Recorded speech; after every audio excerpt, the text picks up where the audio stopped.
क्या आपको मालूम है सन 1800 से इस देश में हिंदू मुस्लिम दंगे हो रहे हैं। 1926 में पूरे देश में दंगे हुए थे। क्या यूपी, लाहौर, मुंबई, तमिलनाडु, कोलकाता सब जगह अलग अलग वक्तों में दंगे होते रहे हैं।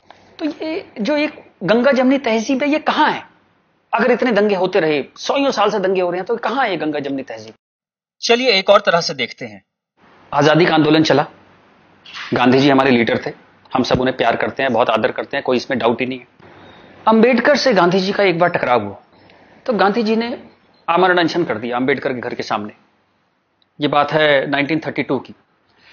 आखिर में अंबेडकर को झुकना पड़ा, पूना पैक्ट हुआ, और अंबेडकर ने एक बात कही जो बहुत प्यारी है, जो मैं गैलीलियो की बात, टक्कर की बात मानता हूं, नेवरदलेस इट मूव्स, उस टक्कर की बात मैं मानता हूं। अंबेडकर ने कहा, बात तो मेरी सही है, लेकिन इस वक्त आपकी जान चली जाए ये ठीक नहीं है, क्योंकि अभी देश को आपकी जरूरत है आजादी के लिए, तो मैं अपनी मांग वापस लेता हूं। हालांकि बात तो मेरी सही है। कितनी प्यारी बात थी। उस आमरण अनशन से अंबेडकर को झुकना पड़ा। 1939 कांग्रेस का अधिवेशन तिरुचुरी, सुभाष चंद्र बोस जीत गए थे कांग्रेस अध्यक्ष के लिए, सीतारामैया हार गए थे। लेकिन गांधी जी ने कहा कि नहीं, बोस नहीं बनेंगे, वरना मैं छोड़ दूंगा कांग्रेस, ये वो, बहुत कुछ टेंट्रम थ्रो किया। तो सुभाष चंद्र बोस ने त्याग पत्र दिया। यहां भी गांधी जी की जिद आगे आई। अंग्रेजों के खिलाफ भी उन्होंने भूख हड़ताल करी, तो अंग्रेजों को झुकना पड़ा। तो लोगों के दिल में ये सवाल है, मेरे दिल में सवाल था, जब मैं 7th-8th स्टैंडर्ड में था, तो मैंने अपने टीचर से पूछा था, जब जिन्ना ने कहा कि इस देश का पार्टीशन होगा, बंटवारा होगा, तो गांधी जी ने उसके घर के सामने आमरण अनशन क्यों नहीं किया? इस सवाल का जवाब कौन देगा? मुझे आज तक इस सवाल का जवाब नहीं मिला। खैर, उसके बाद जिन्ना अड़ गए तो पार्टीशन हुआ। 47 में पार्टीशन में करीबन 15-20 लाख डेड बॉडीज, जो हिटलर नहीं कर पाया, 15-20 लाख डेड बॉडीज हमने देखी। कुछ करोड़, 1-1.5 करोड़ लोग यहां से उजड़ के वहां गए, वहां से उजड़ के यहां आए। पूरी ह्यूमन हिस्ट्री में इससे ज्यादा डेंजरस, इससे ज्यादा खतरनाक चीज कुछ नहीं हुई। शायद वो रवांडा टूटसी में जो प्रॉब्लम हुई, वही इसकी टक्कर की प्रॉब्लम होगी। सैकड़ों सैकड़ों औरतों को नंगा करके सड़क पे चलाया जाता था, उसे पिंड यात्रा कहते थे। इतनी दर्दनाक चीज, बट ये हुआ क्यों? And who failed? किस वजह से इतना बड़ा पार्टीशन हुआ? सिर्फ एक वजह से, कि मुस्लिम्स ने कहा हम आपके साथ नहीं रहेंगे। और आप बकवास आज भी करे जा रहे हो गंगा जमनी तहजीब की, कौमी यकजहती की। 20 लाख लाशें गिर गई, आप अभी भी सच का सामना नहीं करोगे? उसके बाद जो पार्टीशन से लोग आए, यहां बहुत सारे शहरों में रहे, और अगले 20, 25, 30 साल बड़ी गरीबी में रहे। ना उनके पास पैसे थे, ना कैंप बोल दिया जाता था, वहां कैंप में रहते थे। बहुत तकलीफों से उन्होंने 20-30 साल बिताए। अब तो वो लोग नहीं है, गुजर गए। लेकिन उनकी वो दर्द की, वो जो रोंगटे खड़े कर देने वाली उनकी कहानियां थी, वो कहानियां जिंदा है। वो लोग जिंदा नहीं है, पर वो कहानियां जिंदा है। और याद रखिएगा, कहानियां अपने हीरो से, अपने कैरेक्टर से ज्यादा उम्र रखती हैं। जीसस चले गए, कहानियां हैं। राम चले गए, कृष्ण चले गए, उनकी कहानियां चलती हैं हजारों सालों से। तो वो लोग चले गए, पर वो कहानियां इस देश के सबकॉन्शियस में चली गई हैं। कलेक्टिव सबकॉन्शियस में वो कहानियां हैं। इसलिए जो आप हेट्रेड देखते हैं हिंदू मुस्लिम की, वो बड़ी एब्स्ट्रैक्ट सी हेट्रेड है। उसकी कोई शेप नहीं है, आप मालूम भी नहीं पड़ता किस वजह से है, किस चीज के लिए, पर वो है। फिर आजादी हो गई, सरकार बन गई, कॉन्स्टिट्यूशन आ गया। उसके बाद फिर अजीब अजीब सी चीजें होने लगी इस देश में। शरिया की बातें होने लगी। 4 शादियां कर सकते हैं, हां कर सकते हैं। शाहबानो आती थी तो पूरा पार्लियामेंट उल्टा लटक जाता था सुप्रीम कोर्ट को दबाने के लिए। ये कुछ अजीब अजीब सी चीजें होने लगी इस देश में। तो कभी ये क्यों नहीं कहा गया कि हां, हम शरिया पूरी तरह लागू करेंगे, हिंदू चोर जेल में जाएगा, मुसलमान चोर के हाथ काट दिए जाएंगे, क्योंकि शरिया में ऐसा कहा गया है। ये कभी कहा ही नहीं गया किसी प्लेटफॉर्म पर, लोगों के दिल में था। अब इस सवाल को दबाया कैसे गया? कांग्रेस के हाथ में ताकत आई। अब उसे इस बात से बचना था कि पार्टीशन हमारी वजह से हुआ, हम लोग फेल हो गए। तो उन्होंने सारे टेक्स्ट बुक अपने हिसाब से लेके, सारे यूनिवर्सिटीज के वाइस चांसलर्स और ये एनसीईआरटी, सीबीएसई, सबके हेड्स उन्होंने अपने आदमी भर्ती करने शुरू किए। उन्हीं लोगों को पद्मश्री देना शुरू किया, उन्हीं लोगों को तमाम मनसब और तमाम तरह की, वही चीफ गेस्ट बनते थे जलसों में। सारी टेक्स्ट बुक वैसी छपने लगी, जहां बस यही बताया जाता था कि दे दिया हमें आजादी, बिना खड़क बिना ढाल। और वो जवाहरलाल नेहरू या फूल लगाते थे, और उस बच्चे उन्हें चाचा नेहरू कहते थे। लाइसेंस राज था, सारा प्रेस उन्होंने कंट्रोल किया। और खुद वो बड़े मजे से रोजा इफ्तार की पार्टियों में जाते थे। वो पार्टियां जहां ये बताया जाता था कि कोई मिसट्रस्ट नहीं है इन दोनों कौमों के बीच में, बढ़िया दावतें खा रहे थे, रोजा इफ्तार कर रहे थे। कांग्रेस बिकेम अ मछली मार पार्टी। उन्होंने मुस्लिम वोटों की फिशिंग स्टार्ट कर दी, यहां से फिशिंग स्टार्ट हुई। और अगेन वही बात, कैरेट, एक बार जब बात समझ में आ गई तो फिर जितने नए नए लीडर आने लगे, लालू, मुलायम and so on, Mamata Banerjee, सब वही फिशिंग में लग गए। मैं एक बड़ा इंटरेस्टिंग एक अपना परसेप्शन देना चाहता हूं आपको। ब्रिटिशर्स जो 47 में इंडिया छोड़ के चले गए, मान लीजिए आजादी के बाद वो यहीं रह जाते, मान लीजिए जैसे साउथ अफ्रीका में हुआ, वहां से जब अंग्रेज छोड़ के गए तो सारे अंग्रेज छोड़ के नहीं गए, बहुत सारे अंग्रेज वहीं रह गए अफ्रीका में। आप उनकी क्रिकेट टीम देखते हैं ना, सारे उनके ग्रीम स्मिथ और पोलक और सब उनके एबीडी, सारे उनके प्लेयर्स जो हैं, जो नेशनल हीरोज हैं, वो वाइट हैं। एक दो रबाडा वगैरह, रबाडा और वो सब खेल लेते हैं, बट मोस्टली वाइट्स खेलते हैं। अंग्रेज वहां से छोड़ के नहीं गए, वहीं रह गए। खैर नेल्सन मंडेला ने उनको इतना खूबसूरती से हैंडल किया कि उस देश में भी वरना पार्टीशन होता और ऐसा ही खून बहता, पर वो इतने ही स्मार्टली उन्होंने हैंडल किया, वो एक अलग कहानी है, पढ़िएगा उसके बारे में। इस दुनिया की सबसे इंस्पायरिंग कहानियों में से है जो मंडेला ने किया, ग्रेट ग्रेट गाय। खैर, अगर यहां ऐसा होता कि ब्रिटिशर्स यहां रह जाते, तो मैं आपको एक मेरा ये एक आकलन है, तो 20-30 साल बाद एक पॉलिटिकल पार्टी पैदा होती जो उनके वोट की फिशिंग करती, और हमें यह समझाया जाता कि हिंदुस्तानी और ब्रिटिशर्स में कभी कोई झंझट था ही नहीं, दे were friends, they were happy, हम मिलके होली, दिवाली, ईद मनाया करते थे। और ये जनरल डायर, ये तो आप झूठी बातें हैं, जलियांवाला बाग में गोली चला दी जनरल डायर ने, ये सब एग्जेजरेशन है, राइट विंगर्स ने पैदा किया है। अगर अंग्रेजों के भी वोट यहां पे होते तो ये झूठ चलता रहा और Hindus got sick of it. पर कहने का कोई रास्ता नहीं था, कोई आउटलेट नहीं था इस बात को कहने का, कोई ऐसा चेहरा नहीं था वो जिसके साथ वो बात कहते कि वो एम्पैथी से हमारी बात सुनेगा। अब यहां मैं थोड़ी सी डिटूर लेना चाहता हूं। कांग्रेस ने इस देश की बहुत सेवा की है। अगर इतनी मॉडर्न आउटलुक के नेहरू जी ना होते तो देश यहां तक ना पहुंचता।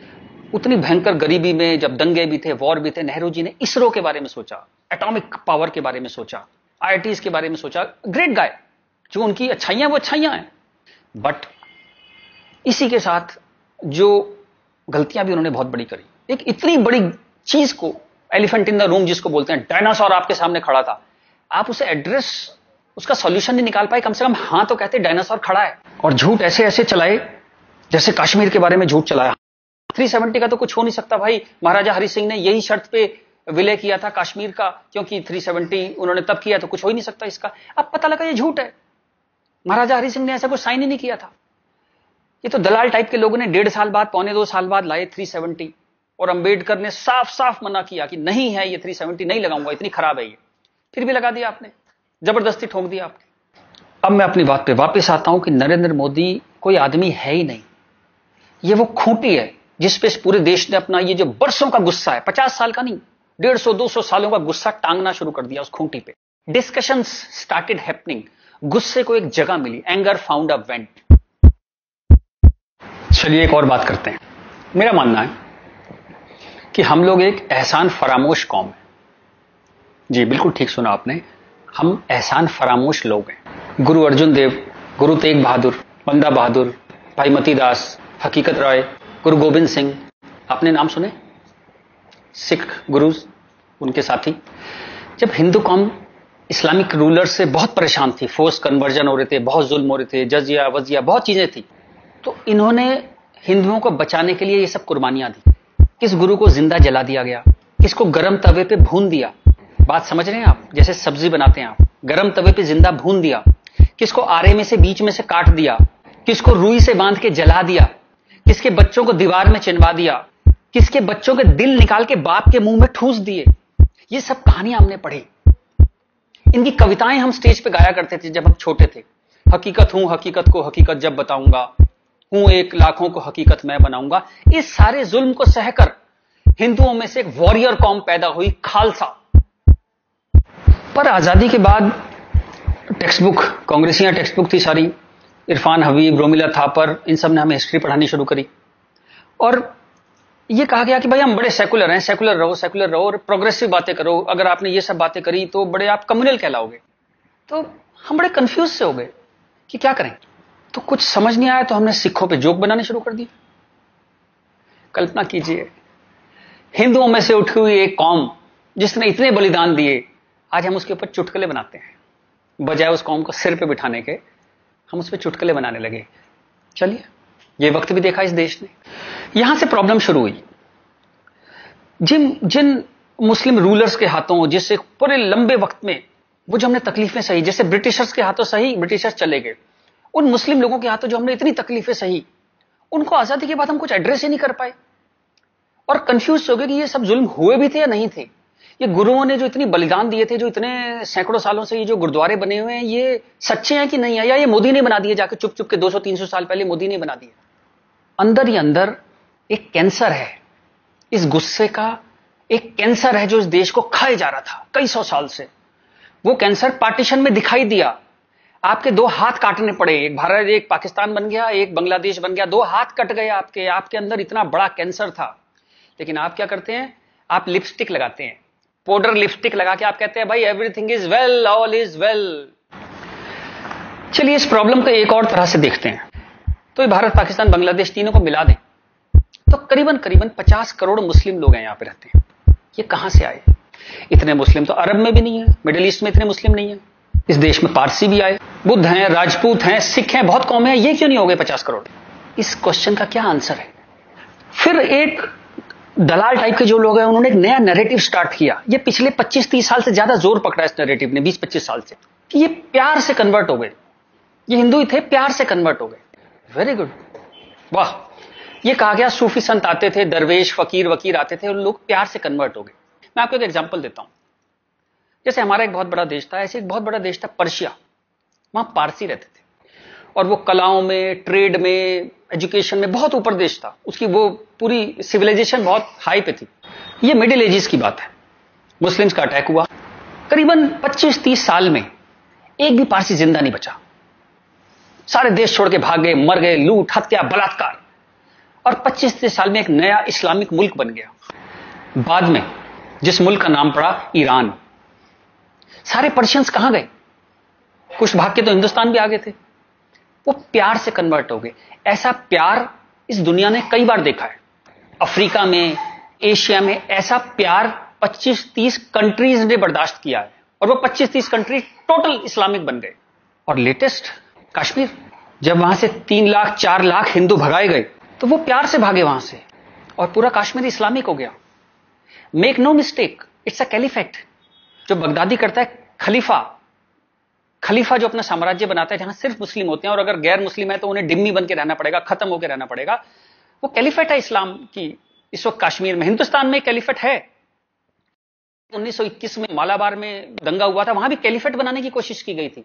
कुछ 50,000 या 1 लाख हिंदुओं को बाहर निकाल दिया था वहां से, फोर्स्ड कन्वर्जन किया था, तो तब नहीं बना पाए। लेकिन आज कश्मीर में कैलिफेट है, ध्यान रखिएगा।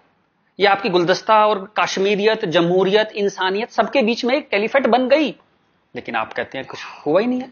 और जब ये 3-4 लाख हिंदू वहां से भगाए गए 1 महीने के अंदर, तब कॉन्स्टिट्यूशन सो रहा था, इंटेलेक्चुअल सेमिनार कर रहे थे, गंगा जमनी तहजीब पे सेमिनार कर रहे थे, और इस तरह की तमाम रोजा इफ्तार की दावतें चल रही थी। Happy, everybody was happy. और जो पूरी तरह इस्लामिक नहीं बना, उसके टुकड़े हुए, जैसे हिंदुस्तान के टुकड़े हुए, सूडान के टुकड़े हुए, और आपकी और हमारी जिंदगी में, हमारे लाइफ टाइम में स्वीडन का टुकड़े होंगे। आज से 15-20 साल के अंदर स्वीडन टूट जाएगा। यह एक प्रोसेस है जो पूरी दुनिया में चल रहा है। आप या तो बहुत भोले हैं, देखते ही नहीं, या आप इतने मूर्ख हैं कि दुनिया में क्या हो रहा है आपने कभी देखा ही नहीं, या आप झूठे हैं, या आप दलाल हैं। अगर आप इस पूरे प्रोसेस को मना करते हैं कि नहीं नहीं ऐसा कुछ नहीं था, यहां तो बड़ी गंगा जमनी तहजीब थी, आप इन सब में से एक है, या हो सकता है सब कुछ हो। चलिए मैं आपके साथ एक एक्सरसाइज करता हूं। आपके एक दादा होंगे, एक दादा परिवार है, दादा, चाचा, ताऊ, बुआ, फूफा, उधर के उनके बच्चे, सब एक पूरी फैमिली ट्री वो है। एक नाना की तरफ से है, तो एक आदमी करीबन ऐसे 10-15 परिवार उसके आसपास होते हैं। इसके बाद आप कॉलेज, आपका कॉलेज, स्कूल कॉलेज, जहां 50-100 स्टूडेंट हैं, जिसमें कुछ दोस्त हैं जो आपके साथ ट्रेवल करते हैं जिंदगी भर। फिर आपका मोहल्ला, आपकी कॉलोनी, वहां भी आप 10-20 परिवारों को जानते हैं। यूं कहें एक आदमी मोटा मोटा 700-800 1000 लोगों की खबर उसको होती है, डायरेक्ट खबर, चाहे मिले ना, कि कोई बहुत दूर रहता है, लेकिन हाँ पता लगता है उसकी शादी हो गई, उसके बच्चा हो गया, डेथ हो गई, कुछ बहुत अच्छा हो गया, बहुत बुरा हो गया, खबर आ जाती है कहीं ना कहीं से। अब मैं आपसे एक्सरसाइज करता हूं, पिछले 20-30-50 साल में ये इन 1000 लोगों में से कितने लोग मुस्लिम बने, कितने लोग कन्वर्ट हुए? आंसर मिलेगा 0। क्या हुआ? सारे सूफी, दरवेश, फकीर रिटायर हो गए, आईपीएल देखने चले गए, इस्लाम की कशिश खत्म हो गई? दोस्त, जब तक गर्दन पे तलवार ना हो ना, कोई कन्वर्जन नहीं होता, या बहुत सारे पैसे ना हो, कोई कन्वर्जन नहीं होता। उसके बाद पार्लियामेंट पे अटैक हुआ, इस देश की पार्लियामेंट पे अटैक हुआ, और उसमें शामिल अफजल गुरु, उसके सम्मान में, उसके समर्थन में लोग खड़े हैं, हजारों हजारों लोग मुसलमान खड़े हैं, और हमने तब भी कुछ नहीं कहा। इस देश में हाहाकार नहीं हुआ। मुंबई में कुछ साल पहले आजाद मैदान में एक रैली हुई, किस लिए हुई? रोहिंग्याओं के समर्थन में। आपका क्या लेने देना रोहिंग्याओं के समर्थन में? और रैली के आखिर में क्या हुआ? जो शहीदों के लिए स्मारक बना है, फौजियों के लिए, शहीदों के लिए जो स्मारक बना है, उसको जूते मार मार के तोड़ दिया। इतनी नफरत आपके मन में इस देश के लिए, और कोई कुछ कहता ही नहीं, कोई कुछ कह ही नहीं पा रहा था। ये चल रहा था इस देश में। तो ये जो एक हेट है, ये इन दोनों कौमों में रही, और वो एक हेट, वो एक नफरत जो थी, वो कभी, it never became a past history, distant history, कभी नहीं हुआ। वो रोज रहा। कभी वो अफजल गुरु के रूप में आ गई, कभी वो क्रिकेट मैच के रूप में आ गई, कभी कश्मीर, कभी आजाद मैदान, वो हमेशा कभी ना कभी उसके न्यू एडिशंस आते रहते थे। एक और एक्सरसाइज करते हैं। आप मोटरसाइकिल चलाते हैं, कार चलाते हैं, साइकिल, स्कूटर कुछ चलाते होंगे। जब भी आप सड़क में जाते हैं तो थोड़ा संभल के चलते हैं, लेकिन आपके शहर के जो मुस्लिम एरिया है, जब उसमें आप जाते हैं तो कुछ एक्स्ट्रा संभल के चलते हैं कि नहीं? एक्स्ट्रा संभल के, कि अगर यहां लग गई तो एक्स्ट्रा पिटाई होगी।